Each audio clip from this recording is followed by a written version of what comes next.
Bu müharibə əslində İrana qarşı deyil.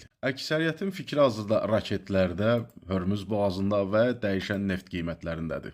Lakin heç kim sual vermir, İranın nefti dayandıqda ən böyük zərbəni kim alır? Əlbəttə ki, əsas zərbə Çinə dəyir. Bəli, İran neftinin nə az nə çox 80%-ni Çin alır. Və bu bütün sanksiyalardan kənar keçərək öz aralarında baş verən bir mübadilədir. Və Trump sensasiyon qərarları ilə hazırda bu işə xətt çəkibdir. Lakin bu addım atmamışdan qabaq onlar Maduronu həbs edirlər. Dünyanın ən böyük neft rezervinə sahib olan Venezuelanı öz əllərinə keçirərək özününküləşdirirlər. Və beləliklə İran nefti dünya bazarından kənarlaşdırıldıqda Amerikanın bunu əvəzləmək üçün bir seçimi var.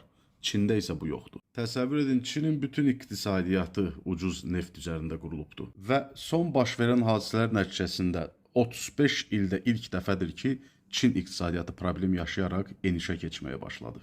Qısacası, dünyanın əksəriyyəti onu axmaq adlandırır. Lakin pərdə arxası baş verən böyük bir taktika var.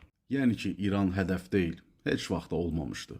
Bu sadəcə olaraq vəziri ələ keçirmək üçün aldadıcı bir həmlə idi. Hörmüzün bağlı olmasından ən böyük əziyyəti çəkən və iqtisadi problemləri günü-gündən çoxalan əslində Çindir. Səhnədə bizə müharibə təqdim edən Amerika pərdə arxasında Çini tələyə salmış kimi görünür artıq.